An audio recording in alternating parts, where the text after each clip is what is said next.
Imagine a student, brilliant and rebellious, who challenges his revered mentor, the very founder of his field. A student who pushes boundaries, dares to question dogma, and ultimately pays a heavy price for his intellectual courage. This isn't just a historical anecdote. It's the deeply human and scientifically vital story of Wilhelm Reich and Sigmund Freud, a relationship that shaped the very landscape of psychoanalysis, and perhaps the understanding of human nature itself. What if the answers to our deepest emotional struggles, our anxieties, and our inability to truly connect lie in a conversation that was cut short, a truth that was too uncomfortable for the world to bear? Prepare to revisit a pivotal moment in intellectual history where two giants clashed, and the echoes of their unfinished dialogue still resonate within us today. Sigmund Freud, the father of psychoanalysis, revolutionized our understanding of the unconscious mind, dreams, and the profound impact of early childhood experiences. He introduced concepts like the Oedipus complex, repression, and the libido, a psychic energy driving our desires. For a young Wilhelm Reich, Freud's work was a revelation, a beacon of light in the darkness of conventional psychology. Reich became one of Freud's most promising and dedicated students, quickly rising through the ranks of the psychoanalytic movement. He embraced Freud's core ideas, particularly the centrality of sexuality in neurosis development. But where Freud saw the libido primarily as a psychic force, Reich began to see it as something more tangible, a biological energy, a life force that manifested physically in the body. This subtle, yet profound, difference marked the beginning of their intellectual divergence. Freud, ever the cautious clinician, focused on the what of repression, the hidden desires and traumas. Reich, however, became obsessed with the how, the mechanisms of repression, the physical manifestations of psychological defense. He observed that patients didn't just talk about their resistance, they embodied it. Their bodies held tension, their breathing was restricted, their posture rigid. He called this phenomenon muscular armor, a physical manifestation of repressed emotions and unresolved conflicts. This was a radical departure from Freud, who, while acknowledging the body, primarily focused on the verbal and symbolic aspects of the unconscious. Imagine this in your own life. Have you ever felt a knot in your stomach before, a big presentation, or a tension in your shoulders after a stressful day? That's your body speaking, holding on to emotional residue. Freud might have explored the underlying anxieties that caused the knot. Reich would have asked, how does that knot prevent you from fully breathing, from expressing yourself? He believed that by releasing this physical armor, true emotional and psychological liberation could occur. This wasn't just about talking, it was about feeling and experiencing. Reich's insights into character armor and the direct connection between psychological repression and physical tension were groundbreaking. He saw that many patients, even after years of traditional psychoanalysis, remained emotionally rigid, unable to fully experience joy, love, or even healthy anger. He argued that Freud's focus on insight alone wasn't enough. The body had to be involved. This led him to develop his own therapeutic techniques, emphasizing direct work with the body, breathing exercises, and the release of muscular tension. He believed that true psychological health, or orgastic potency, was the ability to fully surrender to and experience the natural flow of life, energy, including sexual energy, without inhibition or anxiety. This was where the schism with Freud became irreparable. Freud, a product of Victorian society, found Reich's emphasis on the biological and sexual aspects of orgone energy, and his direct approach to body work increasingly uncomfortable and radical. While Freud initially supported Reich, the younger man's insistence on the primacy of biological energy and his increasingly outspoken views on sexual liberation began to alienate him from the more conservative psychoanalytic establishment. It was a clash of titans, not just of different personalities, but of fundamental worldviews. Freud, the cautious explorer of the mind's hidden depths, and Reich, the audacious pioneer who sought to unleash the raw, untamed power of life itself. Think about it. How many times have you held back a scream, bitten your tongue, or forced a smile when you felt like crying? Reich would argue that each of those moments contributes to your muscular armor, creating blockages in your energetic flow. He wasn't just talking about sex, he was talking about the full, uninhibited expression of your authentic self. This idea, that our bodies literally store our emotional history, was revolutionary then and remains profoundly relevant today. It challenges the very notion of what it means to be truly free, not just in thought, but in every fiber of our being. Reich's journey from Freud's favored student to an outcast in the psych community is a tragic testament to the resistance faced by those who dare to challenge established paradigms. His ideas, particularly his emphasis on sexual liberation and the direct link between emotional repression and societal ills, were deemed too radical, too threatening to the status quo. He was expelled from the International Psychoanalytic Association, effectively excommunicated from the very movement he helped to build. this wasn't just an academic dispute. It was a battle for the soul of psychology, a fight over whether the human being was primarily a creature of the mind or a holistic organism of mind and body.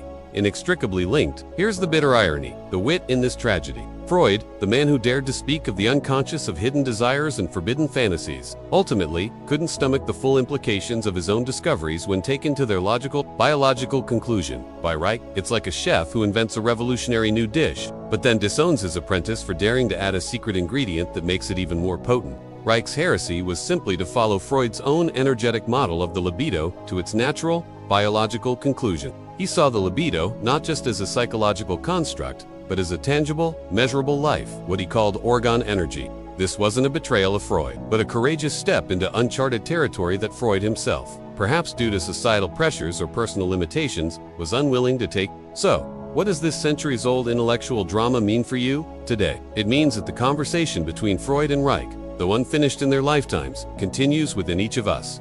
Are you aware of your own muscular armor? Do you hold tension in your jaw, your neck, your hips? Are there emotions you've suppressed, desires you've denied, that are now manifesting as physical discomfort or emotional stagnation? Reich's work invites us to become our own psychoanalysts, not just of the mind, but of the body. It challenges us to confront the ways in which societal norms, past traumas, and even our own fears have armored us, preventing the free flow of our vital life energy. This isn't just history, it's a blueprint for personal liberation. Embrace your body, feel your emotions, and unleash your true self. Reich's understanding of repression went far beyond Freud's initial framework. For Freud, repression was primarily a mental mechanism, a way the ego defended itself against unacceptable thoughts and desires. But Reich saw it as a total, organismic process. When we repress an emotion, it doesn't just disappear. It gets locked into our physical structure, creating what he called character armor and muscular armor. This isn't just a metaphor, it's a literal hardening of our bodies, a chronic tension that restricts our breathing, our movement, and ultimately, our capacity for pleasure and full emotional expression. Think about it.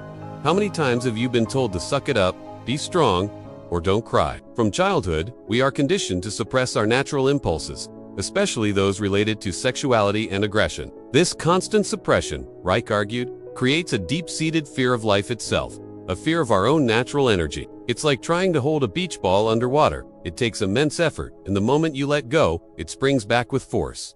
Similarly, repressed emotions don't vanish. They fester, creating internal pressure that can manifest as anxiety, depression, chronic pain, or even physical illness. Reich believed that this repression of natural life, energy, or orgone was at the root of neuroses and societal pathology. He saw the human being as a self-regulating organism, naturally inclined towards health and pleasure. But society, with its rigid moral codes and authoritarian structures, constantly interferes with this natural flow. This interference, he argued, creates a sexual economy where natural impulses are leading to a buildup of unreleased energy that becomes destructive. This wasn't just about individual neurosis, it was about a sick society, a world armored against its own vitality. He famously stated, "The average human being is afraid of life, afraid of his own body, afraid of his own feelings." This fear, he believed, was instilled through generations of emotional repression, creating a cycle of armored individuals who then perpetuate the same repression in their children. The split between Freud and Reich wasn't just a personal tragedy. It was a fork in the road for psychoanalysis and psychology as a whole.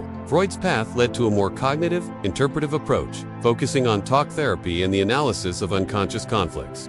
Reich's path, however, led to body-oriented psychotherapies, emphasizing the release of physical tension and the restoration of natural energetic flow. While Reich's later work on orgone energy and the cloudbuster became highly controversial, his early contributions to character analysis and body psychotherapy are now widely recognized and integrated into various therapeutic modalities. Consider the rise of practices like yoga, mindfulness, somatic experiencing, and even certain forms of dance therapy. All of these, in their own way, acknowledge the profound connection between mind and body and the importance of releasing physical tension to achieve emotional well-being. Reich was decades ahead of his time in recognizing that our bodies are not just passive vessels for our minds, but active participants in our emotional lives. He understood that true healing requires addressing the entire organism, not just the symptoms. His insights challenge us to look beyond superficial solutions to our problems. If you constantly feeling anxious, depressed, or unfulfilled, simply talking about your problems might not be enough. You might need to explore how those emotions are stored in your body, how your breathing patterns are restricted, or how your posture reflects your emotional state. Reich's work offers a radical alternative, a path to liberation that involves not just understanding your past, but actively releasing the energetic blockages that prevent you from living fully in the present. The conversation between Freud and Reich remains unfinished, not just in the annals of history, but within each of us. Are you willing to confront your own muscular armor? Are you brave enough to feel the emotions you've suppressed? To release the tensions you've held on to for years, perhaps even decades? Reich's enduring legacy is a powerful call to personal revolution, an urgent invitation to reclaim your natural vitality, your innate capacity for pleasure, and to live a life of authentic, uninhibited expression. It's about courageously breaking free from the invisible chains of repression, both personal and societal, and embracing the full, vibrant, and often messy spectrum of your being. This isn't just about understanding complex psychological theories. It's about fundamentally transforming your life from the inside out. Reich's journey from a promising psychoanalyst to a controversial figure was deeply intertwined with his uncompromising vision of human liberation. He didn't just theorize about repression. He saw its devastating effects in the lives of his patients and in the broader society. His clinical work led him to believe that neurosis was not merely an individual affliction, but a product of a sexually repressive and authoritarian culture. This conviction propelled him beyond the confines of the consulting room and into the realm of social and political activism. He became a vocal advocate for sexual reform, birth control, and the rights of adolescents, particularly in Vienna and Berlin. During the 1920s and early 1930s, he established sex hygiene clinics for the working class, where he offered free advice on contraception and sexual education. His work was revolutionary, challenging the prevailing moral hypocrisy and the destructive consequences of sexual ignorance and repression. He believed that a healthy sexual life was fundamental to psychological well-being. Societal repression of sexuality was a primary cause of mass neurosis and susceptibility to authoritarian regimes. This was a direct challenge to the status quo, both within the psychoanalytic movement and in society at large. While Freud was primarily concerned with individual pathology, Reich saw the individual as inextricably linked to their social and economic environment. He argued that true psychological health could not be achieved in a sick society. This integration of the personal and the political, of individual psychology with social structure, was a hallmark of his work and a major point of contention with his former mentor. Freud, despite his revolutionary insights into the unconscious, remained largely apolitical, focusing on the inner world of the individual. Think about the societal pressures you face today. The constant bombardment of images of perfection, the pressure to conform, the subtle and not so subtle messages that tell you to suppress your true feelings, to be nice, to avoid conflict. Reich would argue that these are modern forms of social armoring, designed to keep you compliant and disempowered. His work invites you to question these societal norms, to recognize how they contribute to your own internal tensions, and to reclaim your authentic self, even if it means challenging the expectations of others. It's about finding your voice, expressing your truth, and living in alignment with your deepest desires, rather than conforming to external pressures. The ultimate point of no return in the relationship between Freud and Reich came with Reich's development of the orgone theory. Building on his observations of biological energy in his patients, Reich began to hypothesize the existence of a universal, cosmic life energy, orgone, that permeated all of nature. He believed this energy was responsible for everything from the blue color of the sky to the formation of galaxies, and, crucially, for the health and vitality of living organisms. He claimed to be able to observe, measure, and even accumulate this energy in devices. This was a bridge too far for Freud and the mainstream psychoanalytic community. While Freud had introduced the concept of libido as a psychic energy, he remained firmly within the realm of psychology. Reich, however, was venturing into biophysics, claiming to have discovered a new form of physical energy. This shift from the psychological to the physical, from the metaphorical to the literal, was seen as a departure from scientific rigor and a descent into mysticism. It was this radical expansion of his theories that ultimately led to his expulsion from the International Psychoanalytic Association and his increasing isolation from the scientific establishment. Yet, for Reich, the orgone theory was the logical culmination of his life's work. It provided a unified theory that connected the individual psyche to the cosmos, explaining health and illness, personal freedom and societal repression, all through the lens of energetic flow. He saw it as the missing link, the tangible manifestation of the life force that Freud had only glimpsed. This profound divergence highlights the fundamental difference in their scientific temperaments. Freud, the cautious explorer of the inner world, and Reich, the audacious pioneer who sought to bridge the gap between mind and matter, between psychology and physics. Imagine if you discovered a hidden force, an invisible energy that governed everything from your mood to the weather. Reich faced this dilemma head-on, choosing to follow his observations and convictions, even when it meant sacrificing his professional standing and personal reputation. His story is a powerful reminder of the courage required to challenge established paradigms, and the often lonely path of those who dare to see the world differently. It forces us to ask, are we truly open to new discoveries, even when they challenge our most deeply held beliefs? Or do we, like the psychoanalytic establishment of Reich's time, cling to the comfort of the familiar, even at the cost of truth and progress? The intellectual and personal drama between Freud and Reich is not merely a historical curiosity. It is a living, breathing conversation that continues to shape our understanding of the human condition. Their divergence highlights fundamental questions that remain unanswered in psychology and beyond. What is the true nature of the life force? How deeply interconnected are our minds and bodies? To what extent does society shape our psychological well-being? And what is the price of true freedom, both individual and collective? Reich's legacy, though often overshadowed by controversy, continues to resonate in unexpected places. His emphasis on the body's role in emotional health laid the groundwork for modern somatic therapies. His insights into the political dimensions of repression offer a critical lens through which to view contemporary social issues. And his audacious pursuit of a universal life energy, while dismissed by many, continues to inspire those who seek a more holistic and integrated understanding of the universe. So, as we bring this deep dive into Reich Speaks of Freud to a close, we invite you to reflect on your own relationship with these profound ideas. Are you willing to look beyond the conventional, to explore the uncomfortable truths that lie beneath the surface of your own experience? Are you ready to engage in your own unfinished conversation with the forces that shape your life, both internal and external? The journey of self-discovery, as both Freud and Reich understood, is rarely easy, but it is always worth taking. It is a journey that promises not just understanding, but liberation. One of Reich's most profound and enduring insights was the idea that the body literally remembers our past experiences, especially those that were traumatic or emotionally overwhelming. While Freud focused on bringing repressed memories into conscious awareness through verbal analysis, Reich understood that these memories were often stored not just in the mind, but in the very tissues and muscles of the body. He observed that patients would often relive intense emotions, or even recall forgotten events, when certain areas of their muscular armor were engaged or released during therapy. Think about a time you've been startled, and your shoulders involuntarily tensed up, or your breath caught in your throat. Now imagine if that startled response, or that suppressed emotion, became a chronic pattern. Reich argued that these chronic tensions, these armored segments, were like frozen fragments of past experiences, holding on to the energetic charge of unresolved conflicts. His therapeutic approach was designed to help individuals thaw these frozen segments, allowing the trapped energy to be released and the suppressed emotions to be fully experienced and integrated. This is why Reichian therapy often involved direct work with the body. Deep breathing exercises to unlock the diaphragm, gentle pressure on tense muscles, and encouraging spontaneous movements. The goal wasn't to force a catharsis, but to create a safe space for the body's natural self-regulatory mechanisms to kick in. It was about listening to the body's wisdom, allowing it to tell its story, and trusting its innate capacity for healing. This was a radical departure from the traditional psychoanalytic couch, where the body was largely ignored and the focus remained solely on verbal interpretation. Consider the modern understanding of trauma. We now know that traumatic experiences are not just psychological events, but physiological ones, deeply imprinted in the nervous system. Practices like somatic experiencing, developed by Peter Levine, draw heavily on these Reichian principles, recognizing that trauma is often stuck in the body and needs to be released through physical means, not just cognitive processing. Reich was a true pioneer in this field. Decades before neuroscience began to catch up with his intuitive understanding of the mind-body connection, he saw that true healing required a holistic approach, addressing the emotional, psychological, and physical dimensions of human experience simultaneously. Reich's work ultimately presents a profound challenge to each of us.